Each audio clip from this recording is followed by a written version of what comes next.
Olá, tudo bem com você? Que bom estarmos juntos para darmos sequência aos nossos estudos de O Livro dos Médiuns. Eu sou o professor Wagner Klein, sou professor de Física e terapeuta holístico. E você está no canal Sob Nova Visão.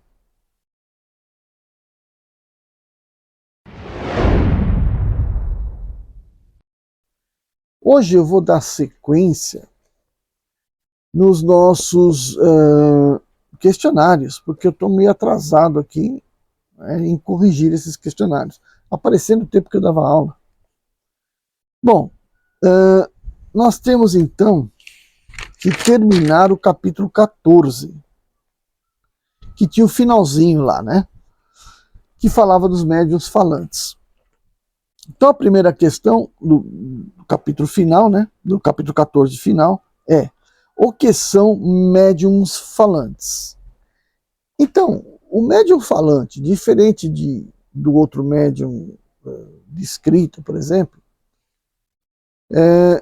ele simplesmente passa uma mensagem recebida e, na sua maioria esmagadora de vezes, ele não se recorda do que falou. Então ele recebe a intuição e fala. Você recebe a mensagem e fala, transmite através da fala. Por que acontece esse tipo de coisa? Porque se o médium escrevente, né, o psicógrafo, ele está lá usando a mão, né, usando a mão lá para escrever, ele está sendo usado, né, do seu corpo, né, passando pelo cérebro, do seu braço, da sua mão. Agora, o médium falante, ele está sendo usado diretamente da sua boca, da sua língua, né, do seu maxilar, diretamente. E o médium ouvinte, que ouve a mensagem e depois fala, está sendo usado nos seus aparelhos auditivos. Então acontece que a mensagem é muito rápida, o médium acaba passando essa mensagem, mas não interagiu com a mensagem. Ele falou, né? Como entrou aqui, ele já falou. Mas na verdade nem entrou aqui, né? O espírito já se aproximou dele e, dada essa capacidade medianímica de ceder facilmente a seu conjunto vocálico, né? O espírito vai e se usa dele para dar a comunicação. Certo? Então são os médiuns falantes. O que você entendeu sobre médiuns curadores? Bom, então o que é um médium curador? É aquele médium que pode fazer a cura de um doente, né, de um paciente, com a imposição da mão, né, ou o passe, né, devido ao seu magnetismo. Não, o seu magnetismo não. O curador está usando, né, está curando a pessoa através da emissão de fluidos, geralmente através das mãos. Então ele pode ser um passista, que está dizendo passando, né? Ou pode ser por imposição das mãos. Né? Impôs a mão ali e ficou estático, certo? Então é a imposição das mãos. Esse médium curador, ele não está doando os seus próprios fluidos. Pode também estar doando parte dos seus fluidos, mas ele não está necessariamente doando seus fluidos, porque os fluidos vêm do espírito. Por isso ele é médium. O espírito está passando por intermédio do seu corpo diretamente esses fluidos para as pessoas, de maneira que o corpo possa não interagir em nada nesses fluidos. Ou interagir muito, muito, muito pouco com esses fluidos sem alterá-los. Porque quando a gente está falando do magnetizador, aquele que coloca os seus próprios fluidos na pessoa, no paciente, esses fluidos estão saindo do seu corpo. Então, estão impregnados da ação, da ação não, estão impregnados digamos, impurezas, do corpo material. Já o fluido que vem do espírito não tem, porque não tem corpo material. Então esse fluido é mais sutil. E aí esses médiuns curadores, eles conseguem transmitir isso praticamente com o mínimo de interferência. É como você querer fazer uma condução elétrica e usar um fio de prata ou usar aí um fio de alumínio. Né? Qual a grande diferença? O fio de alumínio vai dar uma resistência diferente, porque ele não é tão condutor quanto a prata. Certo? Então, seria essa uma relação meio grosseira da minha parte? Sim, mas dá para compreender, né? Você toma choque num pedaço de ferro, mas o ferro não é um bom condutor como o cobre, a prata, certo? Então vamos lá. Seguindo. Aí a terceira pergunta é: todo curador tem necessariamente de ser médium? E a resposta já foi dada, né? O médium curador é esse que atua na cura de forma mediúnica, ou seja, trazendo os fluidos de um espírito para o paciente. Já um magnetizador, né, um passista, um magnetizador, que é a maneira mais comum de se falar, e eu acho que é o termo que está usando aqui, né? Então, o magnetizador é aquela pessoa que doa seus próprios fluidos, não de forma mediúnica, mas sim de forma anímica, ok? Ou se for de forma... Bom, aí pergunta se necessariamente tem que ser, né? Então, necessariamente não tem que ser, porque existem aqueles magnetizadores que não são comunicadores da espiritualidade. E aí a gente vai então agora para o capítulo 15. Tá tudo na mesma ordem aqui, hein? Vamos lá. No capítulo 15, pergunta 1 foi: quanto à mecanicidade, como são classificados os médiuns psicógrafos? Os médicos que escrevem, né, que psicografam as mensagens, são classificados ali pelos espíritos por 3 formas. Os que são mecânicos, puramente mecânicos, ou passivos. Então, parecido com aquele outro médium lá que não sabia o que estava falando, não tinha uma noção prévia do que estava falando, esse também não tem uma noção prévia do que está escrevendo. Então, está escrevendo mecanicamente ali a mensagem que recebeu, e aí, portanto, o que aconteceu? Não se sabe exatamente, ele não sabe, ele não tem a consciência exata daquilo que ele escreveu. Então ele é totalmente passivo a essa comunicação. E tem os médios intuitivos. Os médios intuitivos são aqueles que, de certa forma, compartilham aquela mensagem, ou seja, eles entendem a mensagem que chega até eles, porque existe uma combinação muito grande entre a alma dele e o espírito comunicante, e aí, portanto, aquela mensagem lhe é bastante familiar e ele vai e escreve sabendo o que está escrevendo. Médio intuitivo. Agora, pode ter uma mescla disso aí? Pode, né? Como tudo tem um meio termo aí, né? Que são os médiuns semimecânicos, que podem escrever e ter uma breve consciência daquilo que está escrevendo, ou pelo menos uma breve consciência daquilo que está escrevendo, certo?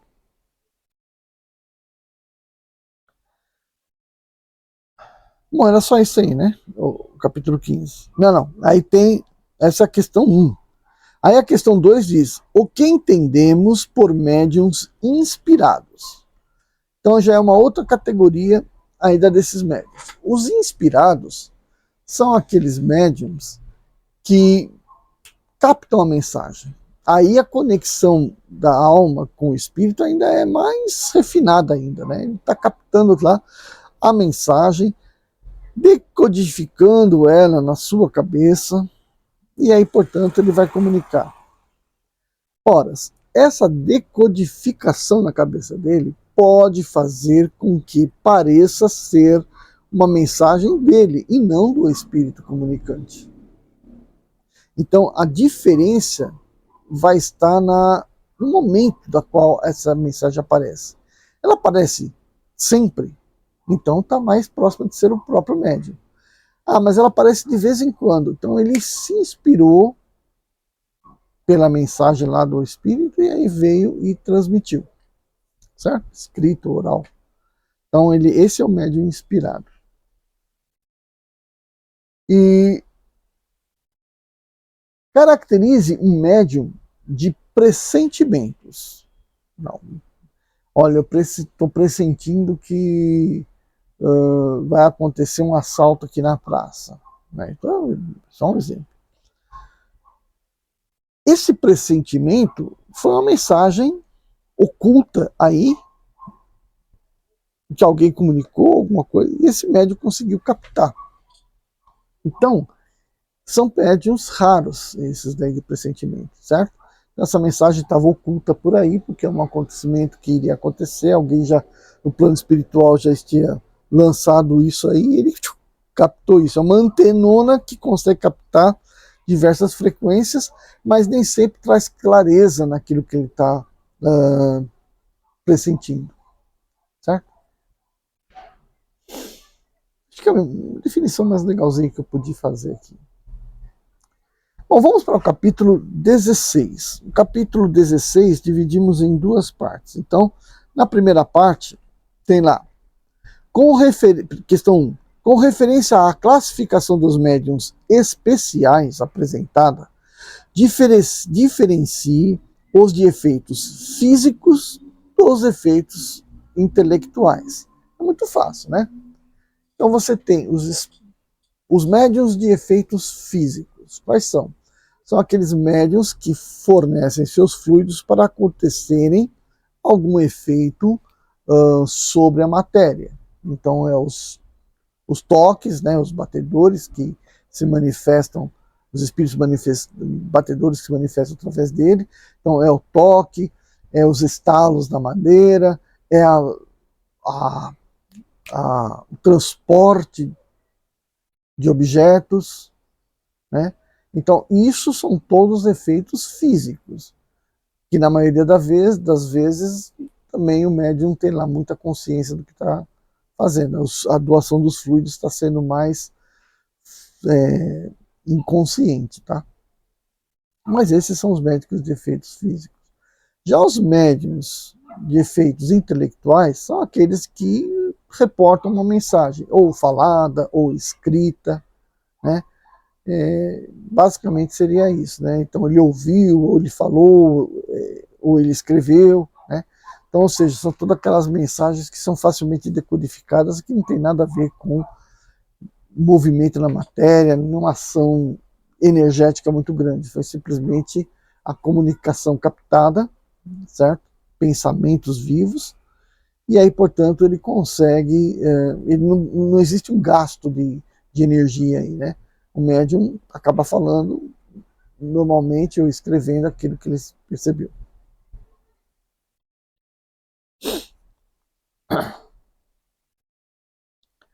Qual a relação entre a comunicação boa e o médium?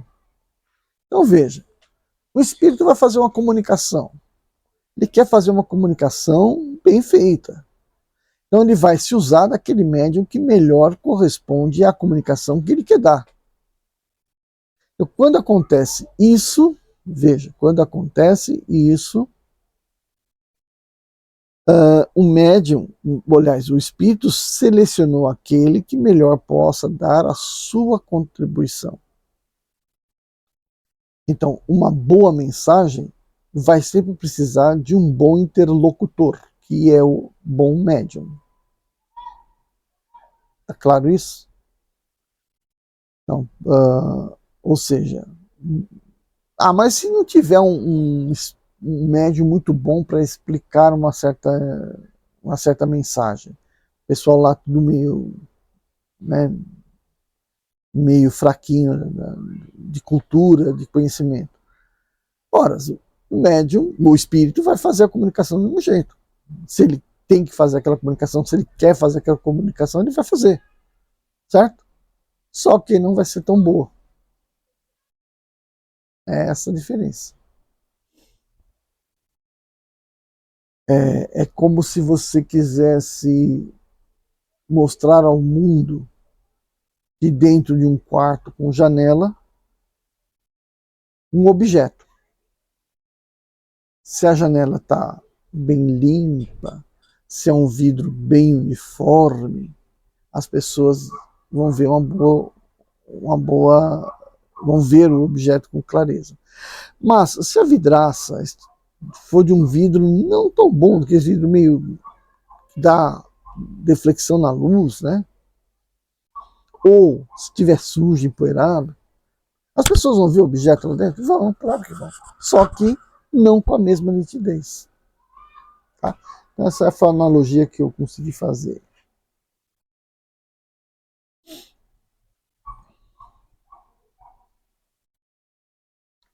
Terceira, como se deu essa classificação apresentada até aqui dos trabalhos de Kardec e a quem ele atribuiu a maior contribuição?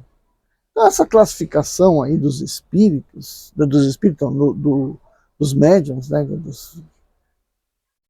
que deu bastante extensa, dividindo de uma forma, dividindo de outra e tal, elas foram trazidas pelos espíritos. A função do Kardec ali foi separar, né, e organizar e ainda passar para revisão para depois publicar.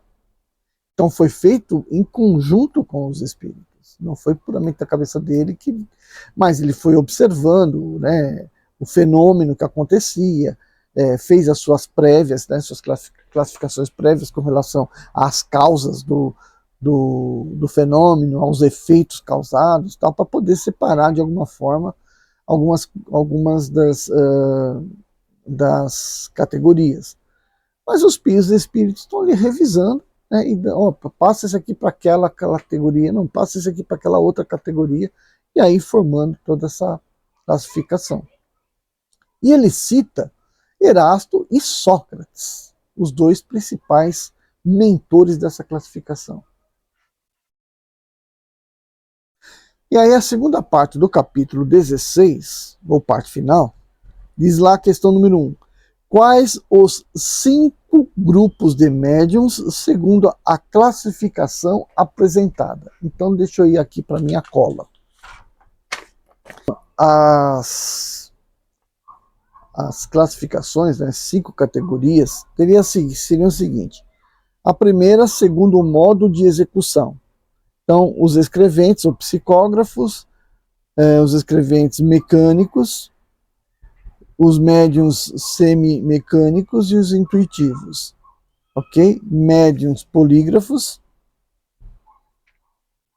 médiums poliglotas, falam várias línguas, médiums iletrados, né? Aqueles que não têm formação nenhuma, mas se dão conta das mensagens. Então, esse é um tipo de classificação. Outro tipo de classificação, segundo o desenvolvimento da faculdade. Então, os noviços que ainda estão começando, os improdutivos, que por mais que a mensagem tenha que se passar por ele, mais simples for a mensagem, ainda é sempre muito truncada. Isso depende do próprio desenvolvimento do médium, né? Das qualidades do médium. Médiums feitos ou formados. Então, aqueles praticamente que já estão fazendo tudo direitinho. Né? Toda a mensagem que ele vai dar, ele vai e faz bem feita a coisa. E aí, portanto, é aquele médium mais comum, né? Além dos noviços, mais comum dentro dos centros, né, espíritas. Médiuns lacônicos, aqueles cujas mensagens são curtas e grossas, né? Não tem nada a acrescentar além daquela mensagem simples que tem que ser dada. Médiuns explícitos, então aqueles cuja existe um certo refino nas suas mensagens, né? Na sua escrita, por exemplo, traz sempre um refinamento na mensagem. Então, é contrário do lacônico, né? Do lacônico. Médiuns experimentados. Então são médiuns que se formaram já há um tempo, que estão na mediunidade, já se comunicaram com todo tipo de espírito, e são médiuns já tarimbados, né, pela experiência, conseguem determinar se o espírito está se comunicando é bom, é ruim, se o espírito tem prestígio, se não tem, se a mensagem era só para ser aquilo, pode ser melhorada, enfim. Ele está ali como um conhecedor prático da mediunidade. Médiuns flexíveis, aqueles que servem para todo tipo de espírito se comunicar, né? Seja um espírito bom, ruim, fraco, esquisito, ele está lá comunicando, ele é bastante flexível e, portanto, é procurado pelos espíritos que querem se comunicar, porque eles chegam nele e sabem que a comunicação vai acontecer. São ótimos comunicadores. E já tem os médiums exclusivos. Esses é o complicado, ou seja, um espírito só se comunica se for através daquele médium. Isso cheira a uma certa obsessão. Então, do ponto de vista do espírito, se ele é um bom espírito e que sempre se comunica através de um determinado médium, pode gerar naquele médium uma fascinação pelo espírito. E se aquele médium só recebe aquele espírito, então cria uma fascinação, uma espécie de dependência, né? Não seria uma simbiose nem mutualismo, né? Seria uma combinação ali que ele depende exclusivamente, né? Depende não, ele defende a unhas e dentes aquela comunicação do espírito. Aí tem os médiuns de evocações, que são flexíveis também, e que naturalmente os mais próprios a este gênero de comunicações e as perguntas de detalhes que se podem dirigir aos espíritos. Sob esse aspecto, há médiums muito especiais. Então, o que quer dizer aqui? Né? É um médium que ele é flexível, mas ele pode dar também um apoio à comunicação do espírito. Ele pode não só ser o interlocutor, como também questionar o espírito para melhor ainda ser as comunicações. Tá? Médiums de ditados espontâneos. Esses médiuns espontâneos são aqueles que recebem uma mensagem de um espírito, por acaso está passando por ali, e já passa, olha, recebi especialmente do espírito assim, assim, assim, e a mensagem é assim, assim, assim, então ele está ali só para isso? Não, ele está ali, ele é procurado pelo espírito porque ele é um médium de espontaneidade. Aí chegou a mensagem, ele já capta e manda para frente. Bom, tudo isso daí era com referência ao desenvolvimento da faculdade. Agora, uma terceira categoria seria pela especialidade. Então, qual seria a especialidade? Então, podem ser versificadores, poéticos, positivos, que são as comunicações que têm gerar um caráter de clareza, de precisão, né? A mensagem mais clara, justa. Médiuns incorretos. O que é o médium incorreto? Aquele médium que vai fazer a coisa certa por um caminho errado, né? Ele geralmente tem alguma limitação, né? E aí, portanto, essa limitação faz com que ele procure caminhos para dar as mensagens de forma que não é tão recomendada. Aqui não tem aqui um exemplo bem claro para a gente apresentar aqui. Tem os médios literários, que têm grande clareza na sua escrita. Eles vão dissertar a mensagem com muita sagacidade, propriedade.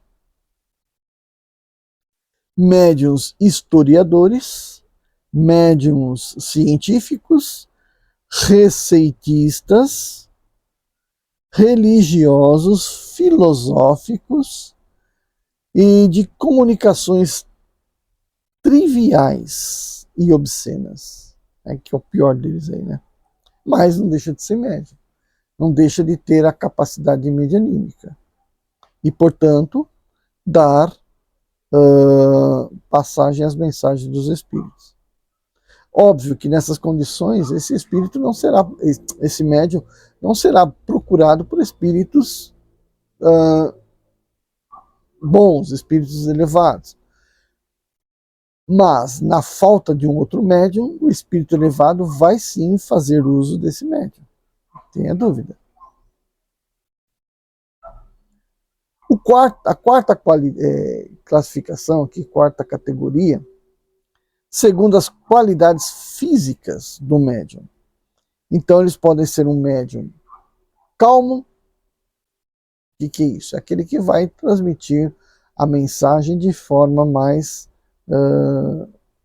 lenta. E o outro médium, que ao invés de chamados médiums velozes, são aqueles que vão fazer as mensagens de forma mais rápida, produzir com maior amplitude a sua transmissão, porém isso gera uma fadiga maior no médium. Então o médium nessas condições fica cansado, esgotado, ou gasta simplesmente maior energia, então deve ser usado por um tempo menor.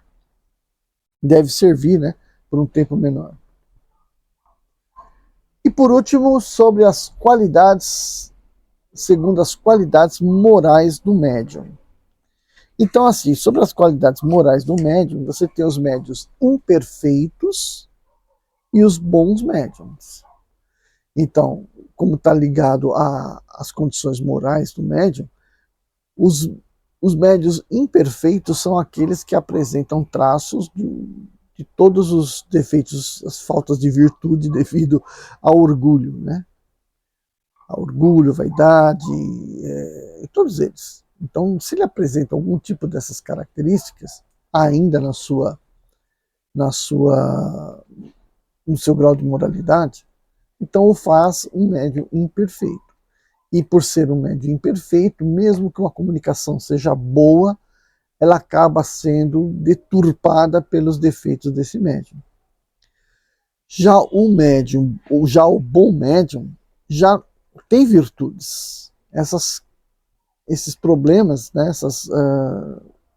esses defeitos, né, da moral, não vão interferir em nada. Então as mensagens são sempre muito mais claras, mais objetivas, certo? Mais respeitáveis.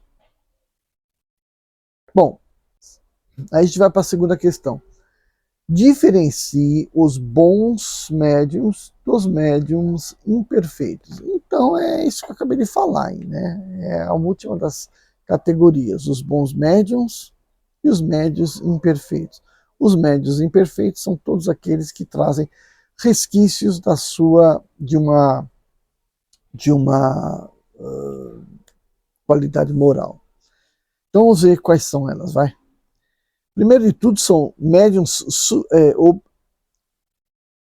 obsidiados, né, fascinados ou subjugados. Primeiro já começa com esses três aí, né?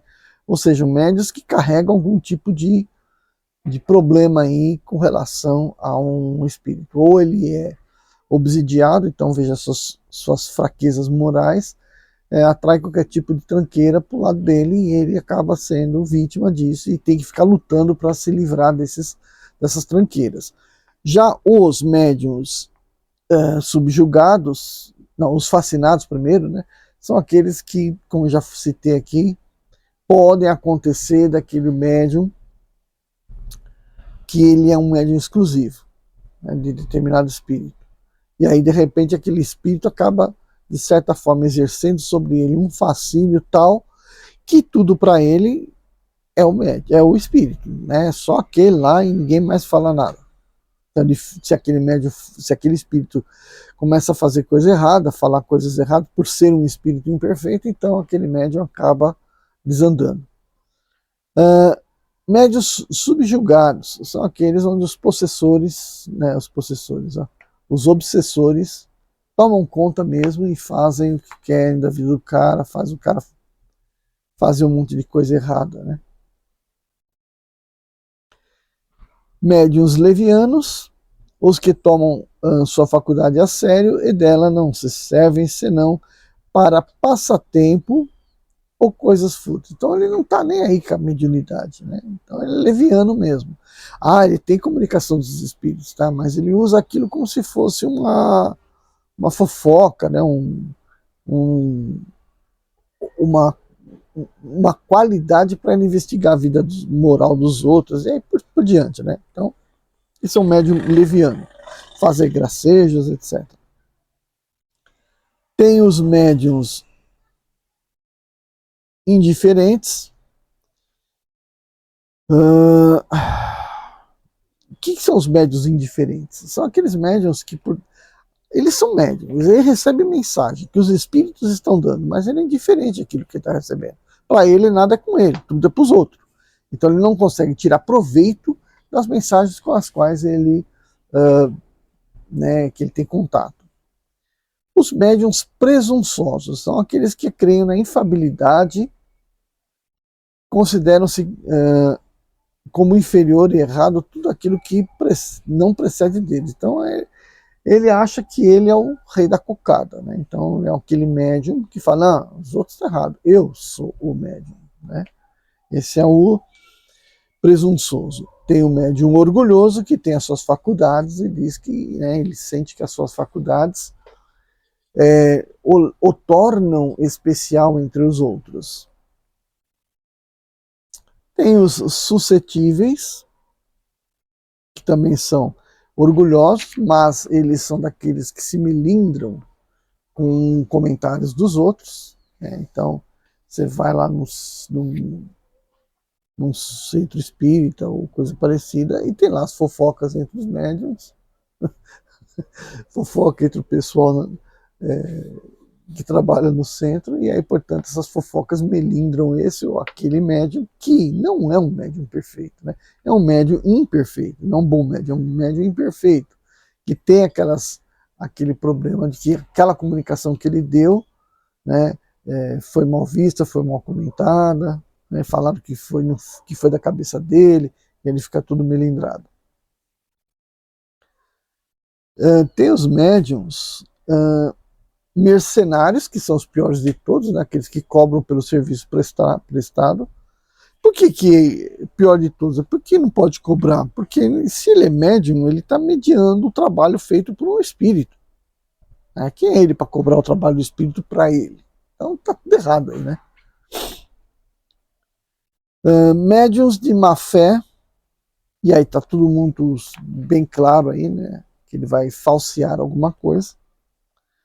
Médiuns egoístas, que recebem comunicações importantes para serem dadas, mas ele prefere usar para si aquela comunicação, né, para tirar vantagem de outros médiuns. E os invejosos, que não se juntam a nenhum outro dos médiuns, e porque inveja a qualidade, poder, posição dentro de um centro, ou invejam a maneira com que determinado médium se comunica com as pessoas, enfim, né?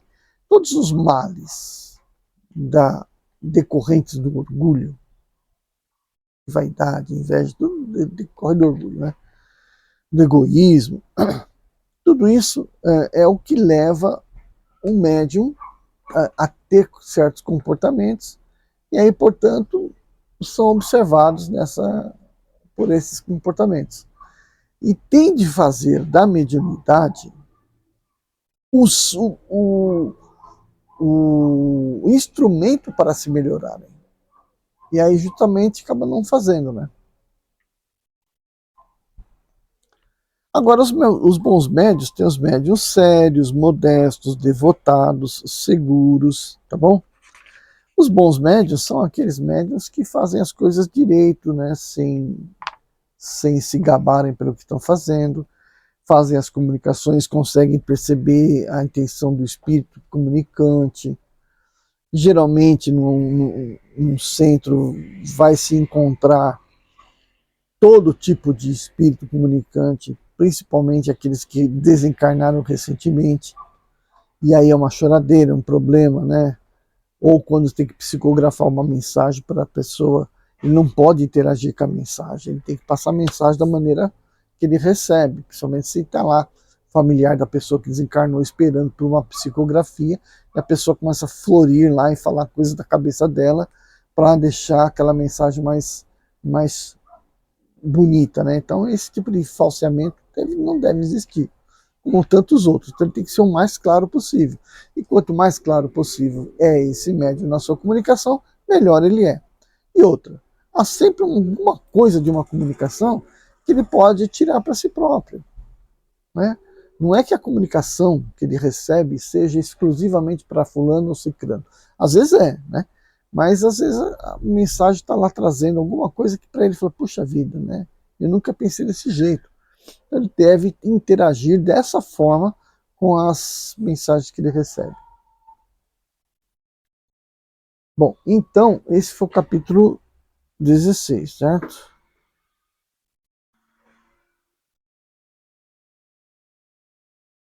Não. Ainda tem a pergunta 3. Com relação às aptidões especiais, como podemos relacioná-las às vidas passadas? Então, todos aqueles espíritos que nós falamos, né? Todos aqueles médios que a gente falou lá, o médium é literário, é científico, é historiador, é poeta. Por que ele é assim, né? O que tem a ver que ele é assim e os outros também não, os outros não são? Então, tem muitas dessas habilidades que o médium tem, que na verdade ele não desenvolveu nessa encarnação. Ele já desenvolveu isso numa encarnação passada, quando ele não era médium, mas ele é uma habilidade que ele tinha. Agora que ele tem de ser médium, ele tem de desenvolver a mediunidade. Mas por que tem que desenvolver a mediunidade? Geralmente está aí associado ao karma que ele escolheu para ter, né? Para se livrar de alguns problemas do passado. Então, ele tem que ser um médium. E aí, nesse caso, ele vem e como, qual habilidade ele vai desenvolver? Ora, aquela que ele já tinha desenvolvido antes. Aquela é melhor para que ele dê continuidade. Ele acaba se especializando em médium daquilo que ele já sabe. Certo? Vamos para o capítulo 17. Também dividido em duas partes. O primeiro diz: quais os modelos de desenvolvimento para os iniciantes? Então, aí dizia lá sobre como desenvolver a mediunidade. O iniciante tem que fazer o quê? Ele tem que se postar para escrever. Então ele tem lá que ter a sua cabeça livre, tranquila, né? Despojado de todas as ansiedades possíveis, tomar a caneta, tomar o papel, pousar a caneta sobre o papel e daí então vai ser feita a comunicação, se for possível. Se não, primeiro começam uns rabiscos, tal, porque todo um mecanismo do corpo tem que se desenvolver. Um mecanismo de abordagem, vamos dizer assim, do espírito tem que desenvolver ainda, né? Normalmente isso não é fácil, não é simples, a menos que ele já tenha trazido isso de outra vida. Então ele vai estar desenvolvendo essa capacidade, essa habilidade. Tudo é experiência, né? Tudo é formação devido ao treinamento. Então, primeiro ele tem que saber se portar diante da situação. Ele vai estar cedendo parte do corpo, que é o braço, a mão, o ombro e sua comunicação com o cérebro para que possa fazer esses movimentos. Só que quando a gente fala o cérebro, pronto, já pensou que vai ser possuído. Não tem nada disso, tá? E aí então ele vai poder desenvolver. Eu não quero continuar, atropelar outra questão. A outra questão diz, quais as preocupações, as precauções necessárias? Então, o que ele tem que ter como precaução? Os instrumentos que ele vai usar, certo? Então ele tem que ter papel, lápis ou caneta, não importa qual que seja, tem que estar tudo à sua disponibilidade, deve evitar qualquer entrave que possa ser dado ao movimento do braço, Vai ficar sentado, torto lá. Não vai acontecer, ele tem que ficar à vontade, relaxado, né? E o caderno lá posto para ele escrever, de preferência sem prender o braço, porque prender o braço é peso e aí dificulta na sua mobilidade, então ele tem que ter essa mobilidade para escrever. Outra precaução que se tem de ter é com quem ele está se comunicando. Quem vai dar essa comunicação para ele? E de repente ele recebe uma comunicação bonita e pá, já começa os problemas lá de obsessão logo de cara, né? Então ele tem que ter cuidado com isso. Para isso, ele deve recorrer inicialmente à espiritualidade superior. Quem é o superior direto deles, que tem por obrigação, dizer assim, a lida com ele, a melhora dele, o desenvolvimento dele? O anjo guardião, o anjo de guarda. Então ele tem que pensar no seu anjo de guarda, pedir que aquela comunicação, que aquele trabalho seja feito em nome de Deus, pedir a proteção desse anjo de guarda, para que ele não seja tomado, né, ou perturbado por algum espírito inferior. Basta a presença do espírito guardião para que não haja nenhuma interferência do plano astral inferior. Então veja que a pessoa que vai começar a estudar, a desenvolver sua habilidade, já tem que ser uma pessoa que mantém seu anjo de guarda por perto. Porque muitas pessoas acabam se afastando de seus anjos de guarda. Por quê? Porque fazem tanta besteira que o anjo de guarda fica fora. Deixa se virar, deixa tomar paulada. Então, se é uma pessoa que não pratica o mal, já tá bom. Né? Não precisa ser um santo, mas que seja uma pessoa que não pratique o mal, que não dê brechas para já ter uma cambada de obsessor ali, doidinho para tomar conta dele. Segue aqui o barco. Vamos lá, outra pergunta. Quando e por que abandonar as tentativas? Então ele quer desenvolver, tenta desenvolver. Um mês, 2 meses, 3 meses, 4 meses, meio ano, 2 anos. Meu, não faz nada daquilo. Então ele tem algum entrave com o desenvolvimento da capacidade medianímica. Ele não consegue se liberar. Ele não consegue ou não acredita de alguma forma que ele vai conseguir fazer. Então ele cria mecanismos na cabeça dele que o impede de desenvolver a coisa. Então, desiste, que é melhor. Por quê? Pode não vir a mediunidade pela escrita, mas pode ser intuitivo, pode ouvir, pode ver, de repente a mediunidade se desenvolve de outra forma nele, não pela escrita, não de forma psicográfica, certo? E por quê? Porque se ele está pedindo para ter esse desenvolvimento, ele deverá ser atendido. Mas depende do esforço dele, depende do quanto ele mergulha nas suas habilidades, nas suas capacidades. Bom, a parte 17 tem a segunda parte. Por quais razões? Primeira, por quais razões as comunicações podem ser suspensas? Então já desenvolveu, já um médium já tem as comunicações. O que faria com que as comunicações que ele recebe sejam suspensas e ele não recebe mais nenhuma mensagem? Por que acontece isso? Porque o que ele estava fazendo com a mediunidade dele não estava sendo muito correta. Né? Então, usando a mediunidade para coisas indevidas, ele pode ter as suas comunicações suspensas. Suspensas por quem? Por espíritos bons, que vão dar um chega para lá nele. E aí ele não pode ficar vítima dos maus espíritos e ter comunicações mais de baixas qualidades? Até pode, mas a questão é que as boas qualidades, as boas mensagens que ele recebia, ele deixa de receber. Então alguma coisa está errada com o quê? Com a conduta dele em relação à mediunidade.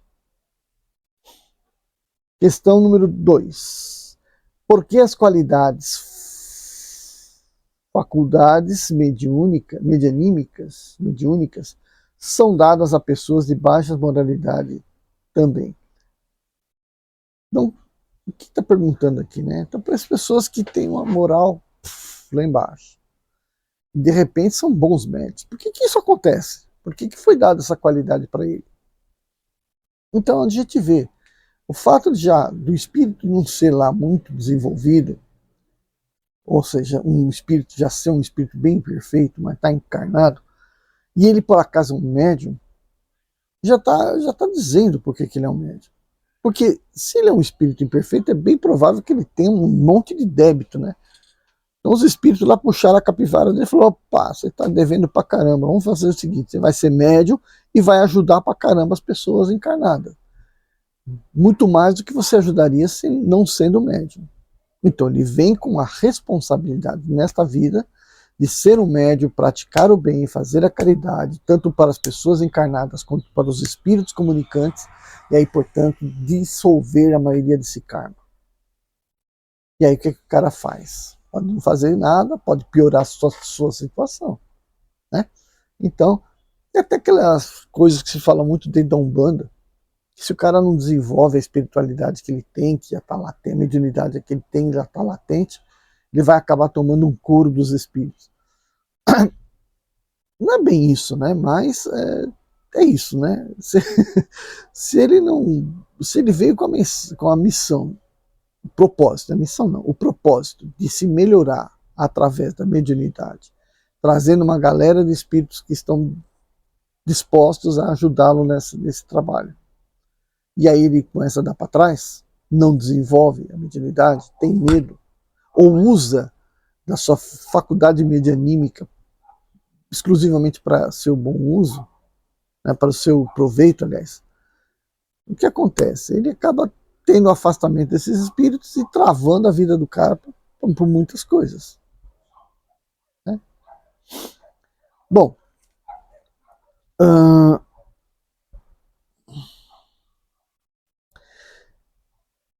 questão 3. A relação entre as caligrafias dos espíritos, né, foi um dos subitens, né, a caligrafia. Então existe a relação entre a caligrafia né, e a resposta é sim.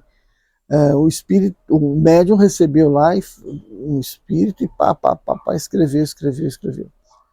Aí de novo aquele espírito se manifesta nesse, ele vai escreve. Aí você olha, são muito semelhantes a caligrafia. Não é igual.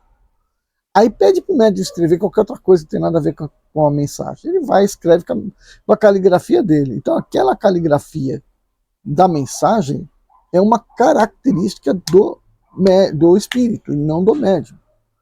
E, portanto, é uma identidade, uma identificação daquele médium. Pode ser forjada? Pode ser forjada. Principalmente assinaturas. Então, o médium, a pessoa encarnada tem uma assinatura. Aquela assinatura está bem impregnada na cabeça dele. Porque é uma coisa bem mecânica. Morreu, foi para o outro lado. Espírito malicioso, opa, vou enganar os outros por conta desse cara aí. O que eu posso tirar dele? As coisas que são bem caracterizadas nele. Por exemplo, assinatura. Então, este espírito mal intencionado pode se passar por aquele usando a assinatura daquele espírito. Mas se ele não souber a caligrafia, ele poderá ser desmascarado pela caligrafia. Né? Então é isso aí. Vamos para o capítulo 18 e a gente, vamos ver. Capítulo 18. Por quais motivos deve-se evitar o desenvolvimento da mediunidade nas crianças? Bom, primeiro já está dizendo tudo. É criança. Né? Criança a gente deve deixar ser o quê? Criança. Para que vai desenvolver a mediunidade na criança? Ah, mas ela vai se melhorar. Não, não vai melhorar nada. Criança é criança. Até os 12 anos ela é criança. E, portanto, ela não tem um organismo suficientemente desenvolvido para que seja através dela dadas as comunicações dos espíritos, de outros corpos. Não. Criança tem que ser criança. Não é isso que está escrito no livro. O livro está dizendo simplesmente que a criança não tem condições psicológicas, né, para estar ali se submetendo a as faculdades mediúnicas, porque ela pode ficar com a imaginação superexcitada. Isso é uma verdade. Então, uma das fraquezas da criança também é a imaginação. Mas a principal é a estrutura física, que é uma comunicação, por mais simples que seja, teve o envolvimento do espírito. Por isso ela seria médium, né? Por isso o médium é médium, porque tem um espírito que está, de alguma forma, usando ali parte do seu corpo, ou pelo menos seu cérebro. Então a criança não é formada para isso ainda. Depois ainda pergunta aqui, como explicar pelo espiritismo as capacidades mediúnicas que as crianças têm, que algumas crianças apresentam. Então vamos lá. A criança ainda é criança, mas o seu espírito ainda tem muito por se desenvolver dentro do corpo, porque o corpo ainda não absorve todo o espírito. A criança dorme mais do que um adulto. Portanto, o espírito da criança ainda está meio que deslocado ainda da criancinha. E daí que ela tem uma facilidade maior de entrar em contato com o mundo espiritual. É mais fácil uma criança ver o avô dela falecido, o bisavô falecido, do que o adulto, que já está totalmente, o espírito totalmente preso dentro da estrutura do corpo. Então, essa é uma facilidade. Outra coisa, as crianças podem trazer e manifestar desde pequenininha uma habilidade medianímica, uma capacidade medianímica que ela desenvolveu na vida anterior. Então o corpinho dela aqui já está desenvolvendo essas capacidades. Não está desenvolvida, mas já está desenvolvendo essas capacidades. Então já se percebe certos comportamentos medianímicos, né, na criança. Depois, quais problemas podem se apresentar em pessoas de ideias fixas? Então, a pessoa desenvolveu a mediunidade, porque quis desenvolver, fez tudo certinho, desenvolveu a mediunidade. Só que ela é daquelas pessoas que tem uma ideia fixa na cabeça. Bom, mas agora ela é médium. Se ela tem uma ideia fixa, e se a ideia fixa na cabeça dela é uma loucura, como médium e suscetível a espíritos inferiores, ela pode acabar desenvolvendo essa loucura. Ou ela pode ser facilmente obsidiada por espíritos que entendam a fraqueza dela por conta das suas ideias fixas. Por exemplo, que é a ideia fixa? A ideia fixa dela é que Jesus vai voltar. Jesus vai voltar. Vai voltar Jesus. Como? Eu não sei, ele vai voltar. Ele já está manifestando ali, né? Está se manifestando lá. Não sei. Então aquela ideia que na cabeça dela é uma realidade que vai acontecer, pode ser usada pelo espírito malandro, espírito que quer ver essa pessoa se machucando, que ele é ruim. Então ele pode se aproveitar disso para fazer essa pessoa ir derivando as suas ideias, a sua mediunidade para esse tipo de coisa, e de repente essa pessoa acaba aí ficando nas ruas aí, falando besteira, sendo isolada do meio social, coisa parecida. Ou acabar caindo dentro de um hospício, né? Então é um é um problema. Isso eu estou colocando dessa forma, mas simplesmente poderia ser uma ideia fixa que acabasse simplesmente dando margem a uma obsessão e a pessoa viver a sua vida obsidiada. Então, se a pessoa apresenta esse tipo de característica, né, e as pessoas num centro espírita percebem que a pessoa é desse tipo, a melhor coisa a fazer é desviar ela da mediunidade. Não deixar essa pessoa se tornar um médium.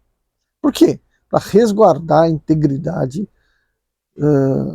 moral dessa pessoa. Capítulo 18. Então, certo? O capítulo 19. Primeiro, como se identificar a origem das mensagens? Bom, então, como é que eu posso saber se a origem da mensagem?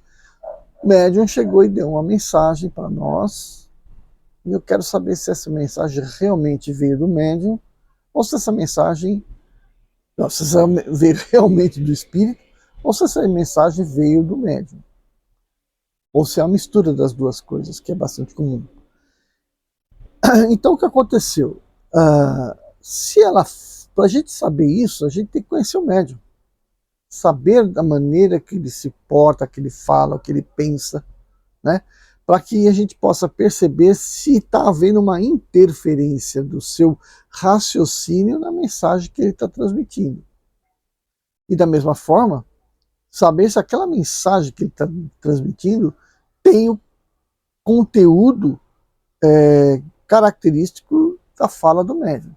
Se não tiver conteúdo do costume do médium, então a gente pode falar, opa, então ele está falando, realmente é um espírito que está falando através dele. E aí, portanto, né, a gente poder entender que ele está sendo realmente trazendo a mensagem de fora. Mas ainda assim a gente tem que olhar a mensagem que ele está dando e ver se está havendo uma interferência de acordo com o costume do médium. Então precisa se conhecer o médium bastante para se poder definir se a mensagem é dele ou se é de um espírito, né? Para saber o grau de interferência. Pode um objeto inerte tornar-se médium? A gente já viu isso, e a grande fala é o seguinte: mas através daquele objeto que se move, a gente tem a resposta. Tá, mas ele se move por quê? Porque algum ser inteligente o fez se mover. Logo, esse ser inteligente é o espírito, usando o quê? O corpo de algum médium físico. Né? Lembrando que quem faz o trabalho é a energia, os fluidos do médium. Ele é que vai fazer as coisas se moverem. São inertes, tal, então são inertes, não vai se mover, mas vai se mover se os fluidos deste médium forem canalizados para aquilo. Pode ter contato ou não, mas normalmente é com o contato, né? Se for um objeto lá que está fazendo escrever, médium coloca a mão ali e o espírito usa-se dos fluidos do médium para animar facticiamente o objeto, né? Ou seja, não existe animação naquele objeto, mas pelo médium é capaz de se fazer com que aquele objeto responda à vontade do espírito, certo? Então, não existe objeto médium. O que você compreendeu sobre as dificuldades mecânicas do médium? Então, é aquela história, né? O médium pode ser um bom médium escrevente, mas, por exemplo, ele é aqui como nós, né? De repente ele recebe uma mensagem de um espírito que escreve em árabe. O espírito quer escrever em árabe através desse médium. Será que ele consegue? Vai depender das habilidades que o espírito, que o médium tem. Porque, embora seja de domínio do espírito o movimento do braço, deve haver um registro na memória do médium de como se escreve. Então, se vai agora, então o que o espírito vai fazer? Ele vai tentar escrever de forma que o médium saiba, no alfabeto que o médium sabe escrever. Então, se o médium é chinês, persa, sei lá de onde, do Iraque, do Irã, ele vai escrever com árabe, né? Ele vai escrever com o alfabeto do médium. E aí, portanto, o médium vai conseguir fazer aquilo. Então, isso é uma dificuldade mecânica do médium. Então, porque o registro da ação deve existir no cérebro, para que o espírito se use desses registros para poder fazer com que ele escreva a mensagem. Tá claro? Beleza. Então a gente deixa para o próximo vídeo o capítulo 20, 21, 22, 23, que tem 2 partes. Tá bom? Então este daqui então foi o nosso vídeo de correção das questões, discussão sobre as questões propostas, tá bom? No questionário Vamos Lá. Deixa seu like, se inscreve no canal se você ainda não foi inscrito, faça um questionário, faça uma questão, faça uma pergunta, participe, comente, tá bom? E se puder, compartilhe. Vejo você no próximo vídeo. Tchau, tchau. Comece bem o seu dia, deve a tristeza tirar, e por somente alegria